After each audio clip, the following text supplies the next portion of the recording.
जय गुरु जी संगत जी। संगत को मेरा प्रणाम।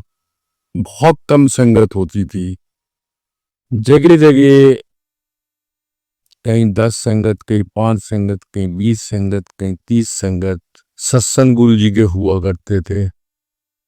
मैं गुरु के पास 7 जुलाई 2004 को गया।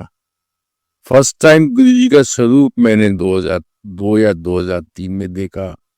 मुझे गुरु पे कोई विश्वास न था, ना गुरु के प्रति कोई आस्था थी, ना गुरु के प्रति कोई श्रद्धा थी। शरीर छोड़ने के बाद जब मंदिर सुनसान हो गया, जब मंदिर में संगत नहीं नजर आती थी, तो उस समय जगह जगह जो सत्संग हुआ करते थे, वो सत्संग ने कहीं ना कहीं मेरे दिमाग को चेंज किया। मुझे गुरु से 2-3 चीजें बहुत अच्छी लगती थी, जिस वजह से मैं जाता था।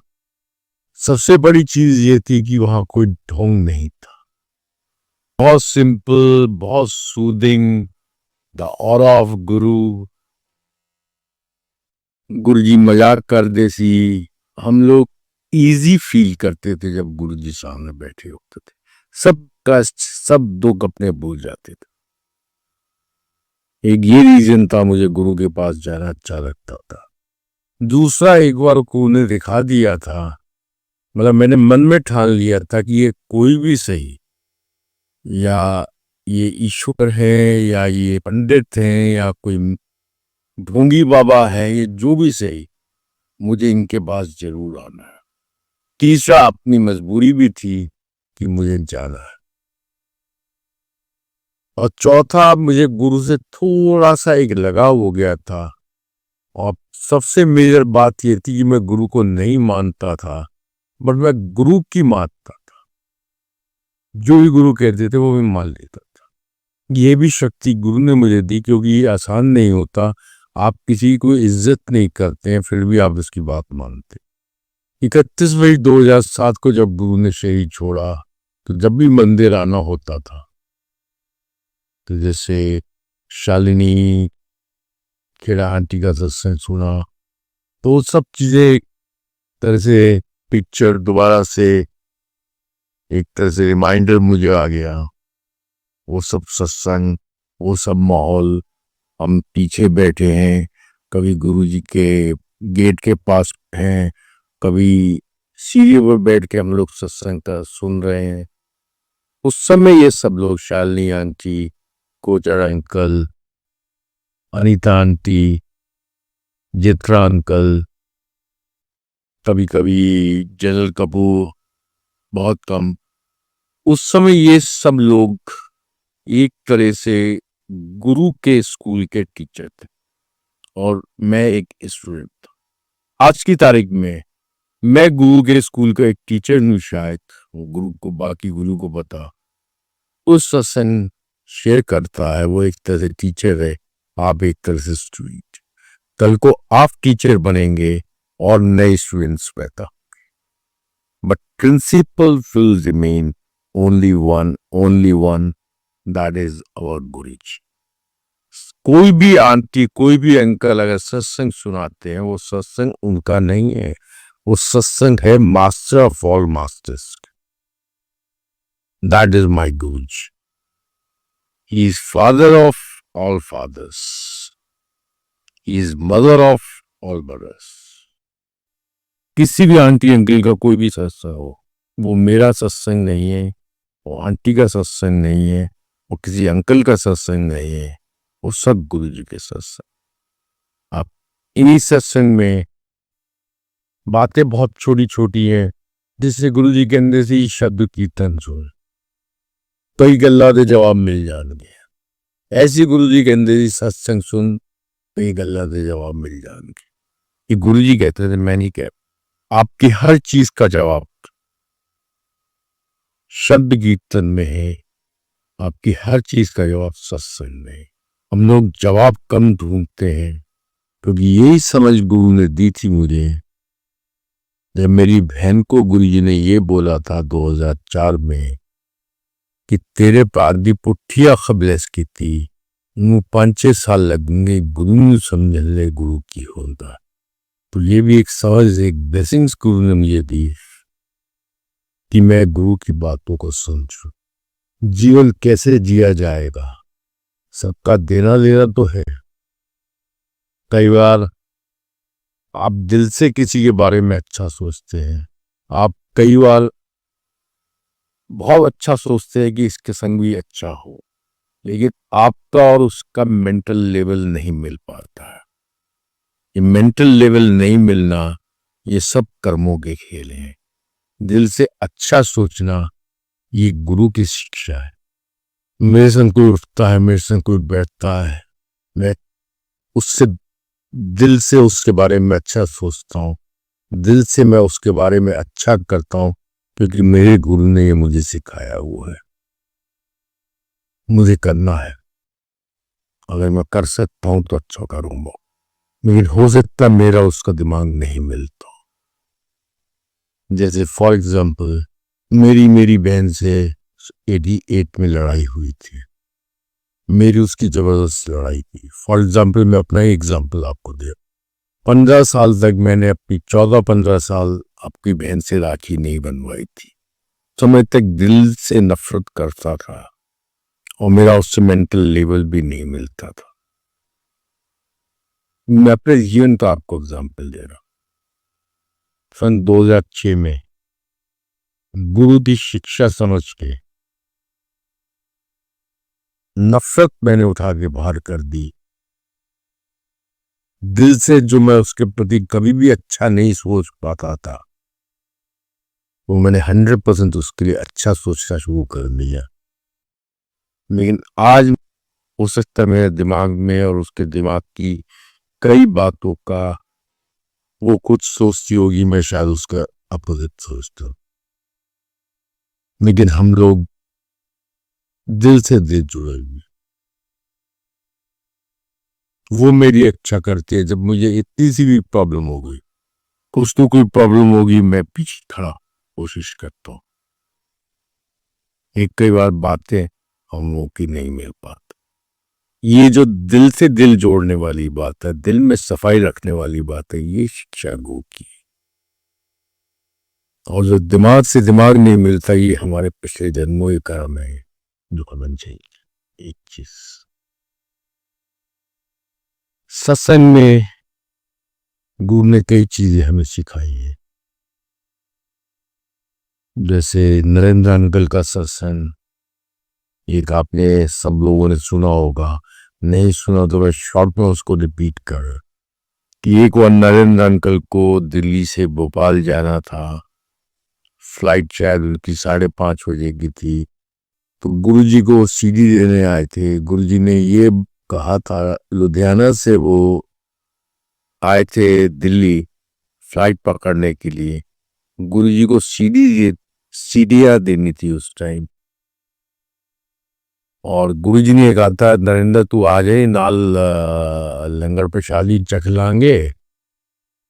जब वो लंगर प्रसाद के टाइम पे 3 व्हीलर पे गुरुजी के बाहर एम्पायर स्टेट में पहुंचे, तो अंदर से शायद रेखा आंटी कोई होंगी, उन्होंने अंकल को बाहर से कह दिए कि गुरुजी अंदर नहीं है, और गुरुजी सामने बैठे हुए थे। तो नरेंद्र अंकल ने कहा कि आंटी मैं भी सेवा चुराया, मैंने भी पता रहता है कि गुरुजी अंदर, उन्हें मना कर देते हैं। तो आंटी ने कहा वो आपके लिए होंगे, मेरे लिए अंदर नहीं है। गुरुजी सामने बैठे होंगे। उन्होंने रेखा आंटी के थ्रू नरेंद्र अंकल से एक झूठ बुलवाया। इसको झूठी बोलते शायद हम लोग की भाषा में, ईश्वरीय भाषा में क्या बोलेंगे मुझे नहीं मालूम, लेकिन हम लोग की भाषा में ये झूठ है। एक झूठ बुलवाया कि मैं अंदर नहीं है, उन्होंने मतलब दासदेव मैं अंदर नहीं है, जबकि गुरुजी अंदर बैठ गए। नरेंद्र अंकल की 5:30 बजे की फ्लाइट थी। फ्लाइट का इंजन खराब हो गया। 8, 8:30, 9 बजे तक कुछ नहीं हुआ। तब गुरुजी का फोन आया। एक भक्त की जान बचाने, एक भक्त की जान बचाने के लिए मैंने पूरी फ्लाइट आज बचाई। प्लेन ने क्रैश हो जाना सी। नरेंद्र अगर तू मेरी शक्ल देख लेंदा या मेरे संग बैठ जाता, जो भी गुरुजी ने कहा था, जिस हिसाब से वो अपनी शक्ल दिखाना चाहते हैं, आज पूरी की पूरी फ्लाइट में क्रैश हुई। तो कई बार गुरु को भी झूठ बोलना पड़ता है कुछ अच्छा करने के लिए। तो इसमें एक बात जरूर मैं कहूंगा, भाई हम लोगों को कई बार बीवियों से झूठ बोलना पड़ता है कि घर में कलेश ना हो। अगर सबको सच सच बोल देंगे तो घर में कलेश हो, फायदा है क्या? ये प्रैक्टिकल चीज है, इसमें कोई ऐसी बात नहीं है। वैसे मैं वाज कह रहा हूँ कि कुछ अच्छा करने के लिए गुरु ने प्रैक्टिकल करके है, सत्संग के थ्रू। गुरु हर चीज सत्संग के थ्रू जवाब देती कि कुछ अच्छा करने के लिए कई बार आपको जीवन में झूठ बोलना पड़ता। अगर आप कुछ सच बोलोगे तो हो सकता उससे कईयों का बुरा हो जाए। तो हर समय सच नहीं उचित होता है, ये मैं जीवन पे, क्योंकि एब्सोल्यूट ट्रूथ गुरु जी के नजदीक कुछ भी एब्सोल्यूट ट्रूथ नहीं है। एब्सोल्यूट ट्रूथ सिर्फ एक ही है, वो है गुरु। संपूर्ण सच सिर्फ एक ही है, वो है गुरु।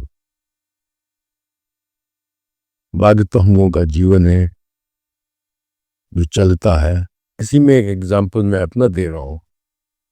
2007 की बात है, मेरी देहरादून में नई नई फैक्ट्री खुली थी।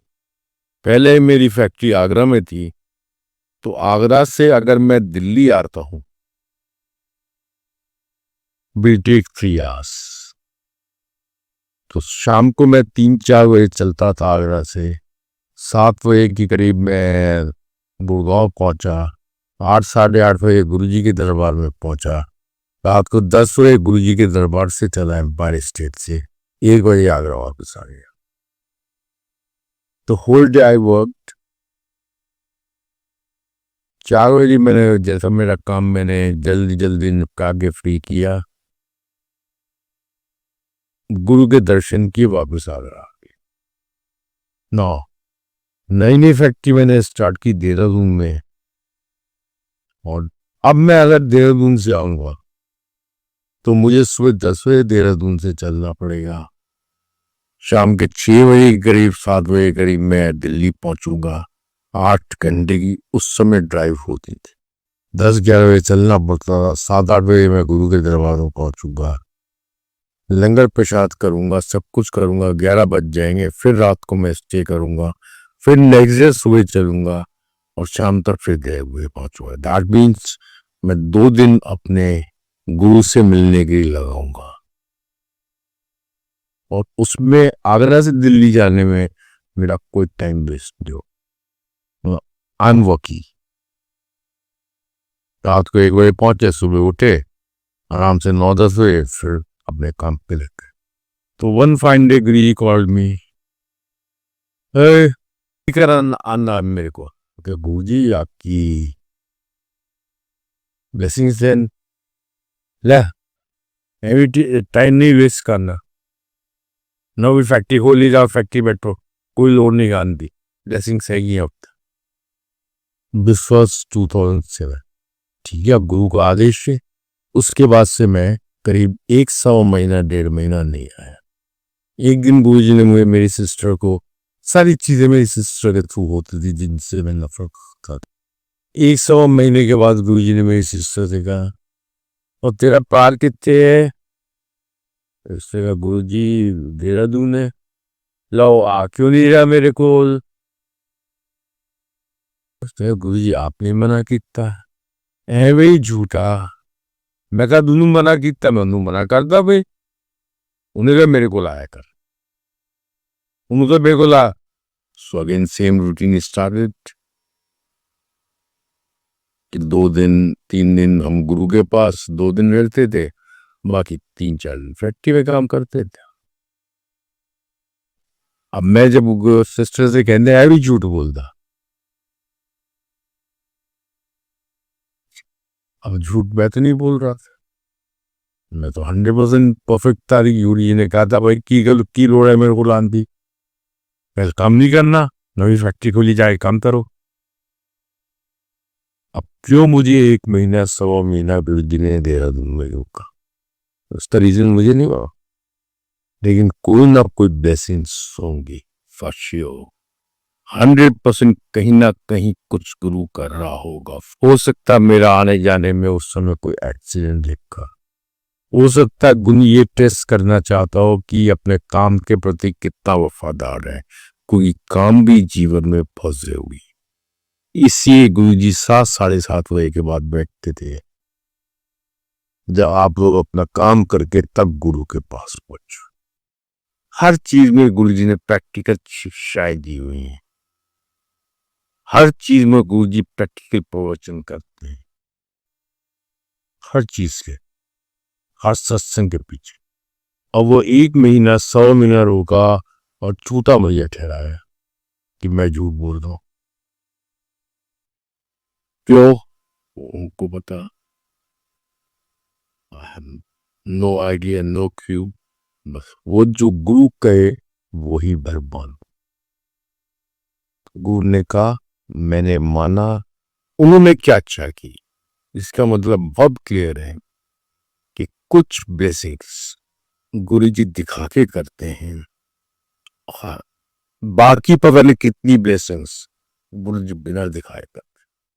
इसलिए कुछ दिखाया, लेकिन बहुत सारी ब्लेसिंग्स तो है आज वो गाइड नहीं करता, हर एक को दर्शन नहीं देते, हर एक को गाइड नहीं करती, ये ऑटोमेटिकली वो कल्याण कर रहे हैं। कैसे कर रहे हो उनको मानो, हम लोग नहीं समझ पाते, क्योंकि हमारे लिए हमारा एक ही बैरोमीटर है, एक ही हमारा स्केल है, वो ये है कि मेटेरियलिस्टिक वे में हमें गुरु ने क्या दिया, हम इसके अलावा कुछ नहीं जानते। वही बैरोमीटर्स, वही हमारा स्किल। मीन गुरु का स्केल बहुत बड़ा है। दिसंबर में ही, मे बी 25-26 दिसंबर, गुरुजी ने मुझे दर्शन देके बोला था कि आगरा दरबार सेकंड सैटरडे का लंगर नहीं होगा, कोई बड़ा फंक्शन नहीं करना, कोई सेकंड सैटरडे का लंगर नहीं करना। मैंने पूरे महीने में ज्यादा 3 बारी संगत दो कॉल करना, मैंने अपनी आंटी को बता दिया, प्लस 2-4-5-10-20 आ गया के सेवादारों को बता दिया, भाई ये आदेश है गुरु का, कोई बड़ा फंक्शन नहीं होगा। तो हम लोग जो पहला बड़ा फंक्शन करते थे 31 दिसंबर वाला, तो वो 1 जनवरी को हमारे यहाँ एक आंटी है उनके घर में हुआ। उसके बाद दूसरा बड़ा फंक्शन लोहड़ी का होना चाहिए था, वो हम लोगों ने सेलिब्रेट नहीं किया, अलग अलग संगत ने अपने अपने घरों में किया। आगरा दरबार की तरफ से कोई बड़ा फंक्शन नहीं। अब उन्होंने दिसंबर में जो बताया था, और फिर ये बता दी जुलाई के बाद 10 साल। अब इसका मतलब वही जानते, मैं नहीं जानता, तो क्या बताएंगे मुझे नहीं पता। मुझे दिसंबर में दिया, मैंने आगरा में जितने भी मंदिर के सेवादार थे सबको बता दिया, भाई सब ये सब खत्म करो, गुरु का आदेश है। मेरी आंटी रोने लगी कि गुरुजी हमसे सेवा छीनना चाहते हैं, कि हमारी सेवा में कोई कमी है। मैंने हो सकता तो हमारी सेवा में कमी है, मुझे क्या पता, हो सकता हम बहुत ही गलत इंसान हो गए, इस वजह से गुरुजी ने मना कर रहे हैं। मुझे किस रीजन से 100 महीने रोका 2007 में, गुरु को पता, मुझे नहीं। क्यों नरेंद्र अंकल को अभी शक्ल नहीं देखने दी उस दिन, और फिर ये बताया कि मैं तुझे बचाने के लिए मुझे पूरा प्लेन क्रैश होने से बचाना पड़ा। शक्ल देख के क्या हो जाता नरेंद्र अंकल को नहीं पता। हमें गुरु के आंसर्स नहीं ढूंढने चाहिए, गुरु की कृपा का एहसास लेना चाहिए, गुरु का शुक्राना अदा करना चाहिए।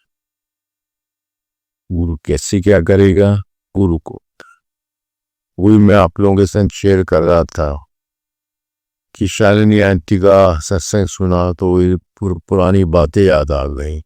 वो एक मेरा स्टूडेंट का पीरियड था जिस 3 साल में वहां बैठ के मैंने बड़े मंदिर में जब भी जाता था एक स्टडी की।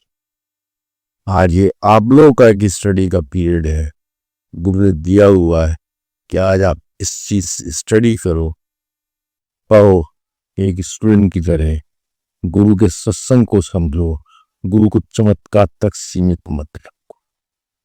गुरु को चमत्कारी बाबा नहीं, हम लोग गुरु को सिर्फ चमत्कार तक सीमित रख पाते, उसके आगे बढ़ ही नहीं पाते। 2010 में जब मुझे गुरु के बारे में पूरी समझ आई, जो गुरु ने ब्लेस की, उसका सबसे पहले चीज 2 पॉइंट में आपके साथ शेयर कर रहा हूं। नंबर 1, गुरु ने कहा कि तेरे पानू गुरु की समझ आएगी। तो पहली समझ तो ये आ गई कि गुरु को हम समझ ही नहीं सकते, ना इतनी बुद्धि, ना इतना दिमाग, ना इतना सोच, ना इतनी लॉजिक, तो समझने की जरूरत भी नहीं। दूसरी समझ में चीज ये आ गई कि इस दरबार के अंदर, चाहे आप बड़े मंदिर जा रहे हैं, चाहे आप एम्पायर स्टेट जा रहे हैं, चाहे आप किसी सत्संग में जा रहे हैं, चाहे आप अपने घर में गुरु का स्वरूप रखते हैं, यहाँ कुछ चमत्कार नहीं होता। यह सिर्फ और सिर्फ गुरु की ब्लेसिंग्स चलती है, गुरु की कृपा बहती है।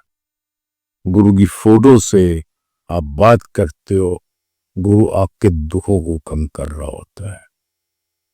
ये चमत्कार नहीं है, ये डिवाइन डिविनिटी है, ये डिवाइन पावर है जो आपका कल्याण कर रही है। डॉक्टर फेल हो गई, God can be anything. Doctor की होते, सब तो बड़े डॉक्टर थे मिठे साढ़े को। अगर कोई दवाई आपको लगेगी वो भी गुरु की कृपा से लगेगी। डॉक्टर की लिखी हुई दवाई तो वो डॉक्टर का काम है डॉक्टरी करना। कई बार दवाइयां नहीं लगती है क्योंकि गुरु की कृपा अभी तक दवाइयों में नहीं होती है। हर चीज बॉस के हाथ में है। मैं कुछ नहीं, सब कुछ मैं ही है। एक छोटा सा मैं एक आंटी का सत्संग शेयर कर रहा हूं। एक रिश्ते में एक लड़की BBS love marriage, got married to one MBBS। उसके बाद MS का पेपर देना था, मियाँ बीवी में नहीं पड़ी। 3-4 महीने के अंदर ही सेपरेशन हुआ, तलाक वलाक की कहानी start. The girl was MBBS, the boy was MBBS. They were in love, got married. Within 2-3 months, separation started. Divorce proceedings. MS paper उसके चलने थे, मास्टर ऑफ सर्जरी के पेपर्स उस लड़की ने देने थे। एंड फादर की जो फाइनेंशियल कंडीशंस थी बहुत स्ट्रांग नहीं थी। अब क्योंकि इधर से सेपरेशन चल रहा है, इधर से डाइवोर्स केस फाइल हो चुका है, इधर से MS के पेपर होने हैं, इधर से ये है कि 3-4 महीने पहले ही शादी हुई है। फादर ने अपनी जमा पूंजी जो भी है वो शादी में खर्च कर दी है। तो मैं एक लड़की को अपने अंदर एक आत्मग्लानि हुई है ना, आत्मा की आवाज, एक अपने अंदर आत्मग्लानि हुई कि मैं अपने बाप के ऊपर बोझ बन चुकी। होता मैं भी नई बाप ने शादी की, तुम्हारी मर्जी से शादी की, लव मैरिज, बाप की जमा पूंजी खत्म हो गई या कम हो गई, तो लड़की को अपने बाप के प्रति कहीं ना कहीं होता कि मेरी वजह से मेरे माँ बाप तक। तो definitely she was under severe depression. इधर से उसका MS का एग्जामिनेशंस थे, वो भी दे दिए जैसे कैसे। शी न्यू इट की मतलब कुछ लिखा ही नहीं, मुझे पता ही नहीं मैंने क्या किया। और तीसरा उसके दिमाग में एक घुस चुका था कि I am not a liability वैसे तो हिंदुस्तानी संस्कृति में वैसे भी कहते हैं कि लड़की एक लायबिलिटी है, जो कि बैडी मानता, बट शी थॉट कि I am liability on my father, mother and father. तो पहले दिन ही वो गुरु जी के पास आए। मालिक की मौत होती है, तब किसको दिखा के कौन सा कल्याण करे। और इंसान की एक फितरत होती है, मालिक की मौज अपनी है, इंसान की फितरत अपनी है।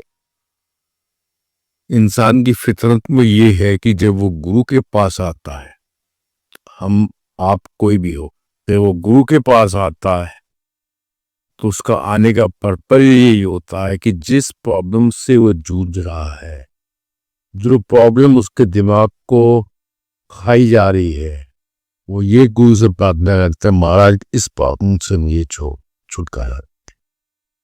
उसका और तो पर्पज। तो उस लड़की को भी यही प्रॉब्लम थी कि मैं बाप के ऊपर बोझ हूं, मेरी जिंदगी खराब हो चुकी है, कम से कम इतना तो कर दो गुरुजी कि मैं अपने बाप के ऊपर बोझ ना बना। तो गुरुजी ने जैसी भी लड़की गई गुरुजी के पास, गुरुजी ने कहा मांग की मांग दिए, चल जा, जो मांगना ऊपर चली जा। छोटे मंदिर में नीचे गुरुजी बैठे, ऊपर जा समाधि ला, जो मांगना मांग ले। आदमी सिर्फ वो मांगता है कि जो प्रॉब्लम उसके साथ। तो लाइफ की अगर मैं बात करता हूँ और उसकी डेफिनेशन करता हूँ, तो life is a definition of an number of problems. Life क्लम्स प्रॉब्लम्स प्रॉब्लम्स प्रॉब्लम्स, सब में खुशी खुशी खुशी। तो जिस समय जो प्रॉब्लम उसके दिमाग में थी, उसने ऊपर जाके यही मांगा कि गुरुजी मैं आपके बाप के ऊपर बोझ ना बना। Anyway, she came down, had langar, फलाना दिमाग का उसके बाद she went back to Mumbai. जिस लड़की को ये था कि मैं एमएस तो छोड़ो, बस बाप के ऊपर बोझ ना बनूं, she stood in her MS examinations, fourth Maharashtra ranking and 17th All India rank, जिसके हिसाब से वो पेपर उसने शायद लिखा ही कुछ नहीं। Fourth Maharashtra ranking, 17th all India ranking. अब ऐसी लड़की को, ऐसे स्टूडेंट को कोई भी मेडिकल कॉलेज फीस नहीं लेगा, उसके स्टाइपेंड देके अपने आप बताएगा।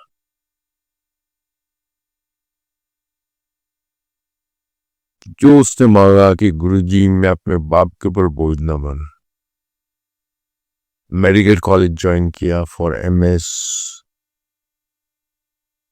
कॉलेज ने स्टाइपेंड देके उसकी पढ़ाई पूरी करवाई। Now she is a doctor at least. जो मांगा वो मिला,